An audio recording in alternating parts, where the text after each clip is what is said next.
Power Rangers Dino Charge is widely considered to be the series that saved Power Rangers. After 4 lackluster seasons in a row, Dino Charge did the unthinkable and united new and old fans alike. My name is Red Ranger Ryder, and this is my review of Power Rangers Dino Charge. The first thing to talk about with Dino Charge is the theme song. It is so good. It is one of the best theme songs the franchise has ever offered, and ever since the Neo Saban era, all the theme songs tried to incorporate some aspects of the Mighty Morphin Power Rangers theme song, and this one without a doubt does it the best.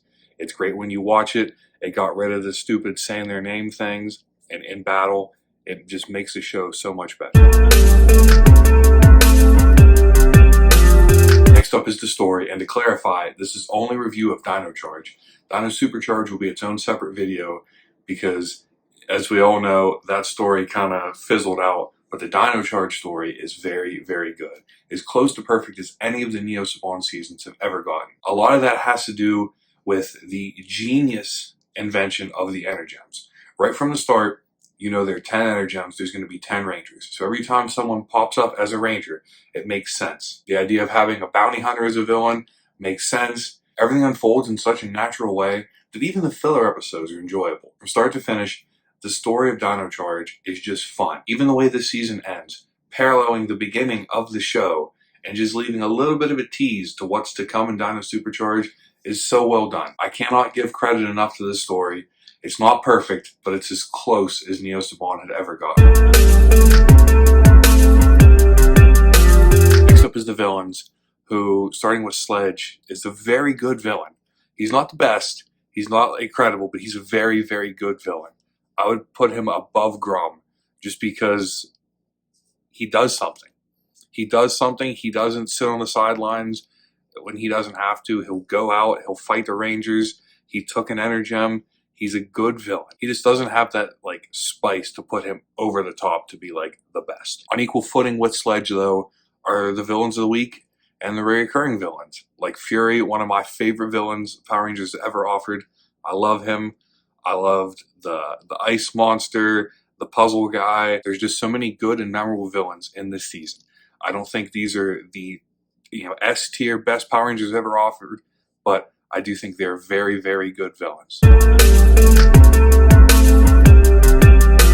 That leads us into the Rangers themselves, which, disclaimer, I'm only going to be covering the main 6 for Dino Charge. We'll talk about all the other ones in Dino Supercharge. But for Dino Charge specifically, we're going to look at, first off, Tyler, who I think is a great Red Ranger. Again, I don't think he's S tier, but he's definitely top of A tier. He's a great Red Ranger. He has this, mysterious past with his dad, trying to find out what happened to him. He has a great relationship with the other Rangers, especially Shelby. He has this rivalry with Ivan that later turns into a really strong friendship. He's just a really fun, compelling character. Can't talk about Tyler without Shelby. I think Shelby is a perfectly fine Ranger. She's not bad and she's not great. She's good. And I really don't have a whole lot else to say about her. Her relationship with Tyler is fun.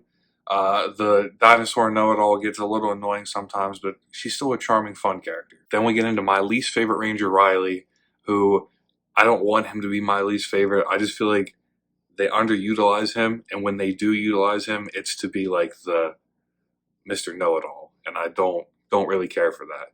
But I really liked the character. Just what they chose to do with him just knocked him down a few pegs. Then we move into the last 3 Rangers, which are 3 of my favorite Rangers the franchise has ever spawned. First, we go into Coda, the caveman displaced from time.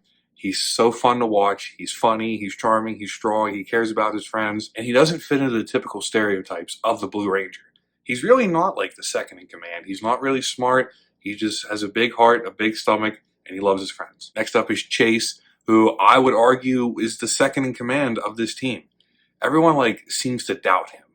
And every time they do, he proves them wrong and shows that just because on the outside he's this lazy, laid-back skater guy, he's actually one of the most dependable and strongest Power Rangers we've ever seen. I love every second he's on screen, and I truly think he's one of the best Black Rangers we've ever had. And lastly, Ivan, who I know a lot of people don't really like, but he's one of my favorite Power Rangers. You see right over here, I can never point correctly. There. He's right there. I love him. His suit's so cool. I love the way he comes in, his banter with all the other Rangers, the fact that he doesn't want to join immediately. He has to be shown that they're worthy to have him on their team. He's just so cool. I love him as a character, and every second he's on screen is just another enjoyable moment for me. Then we go into the Zords of this season, which are extremely good. I love the interchangeability of how the T-Rex Zord he's always there. He's always the main Zord, and then you can just swap out his arms. You could bring in the Terrazord, even the Terrazord and the Plesiozord, how they have their own Megazords. I think it's so cool. I remember when every store shelves were flooded with all the different Zord combinations. It was a great toy idea. It was a great show idea. It was so cool, and I do think that these hold up. And finally is the supporting cast, which Keeper, he doesn't really show up a whole lot. When he does, it's always pleasant. He always, some kind of wisdom or assistance for the Rangers. Kendall starts out as a supporting character, and for the majority of the season she is, and then in the finale she becomes the Purple Ranger. And Kendall is such a good character. I love her. I love every minute she's on the screen. I love how every time someone calls her Kendall, she corrects them and calls herself Miss Morgan. I love her, not really trusting Shelby that much, and it's just, she's good. She's really good. I feel like I've said that a lot about most of this season, that it's just really good, and it is. It's fun. But those are really all you have in terms of supporting cast, and they're good. I don't know what else to say. So now, what do I think of Power Rangers Dino Charge? Well, you've probably guessed what I'm going to say. It's good. It's really, really good. It's fun. It's action-packed. The characters are good. The story's good. The villain's good. It's such a good season. I wish the other Neo Saban seasons, especially Super Mega Force, could have been this fun and engaging. But this is just the best that we've seen since RPM. Even the current Hasbro seasons, I don't think they hold up to this. It's so fun to watch. I've seen this so many times, and I will continue to go back, because this is the season that brought me back to Power Rangers after I had lost interest following SPD. I'm going to give Power Rangers Dino Charge an 8.5. Let me know what you think of Power Rangers Dino Charge down in the comments below. Is it the best? Is it your least favorite? It's not my favorite. I know that might be misleading.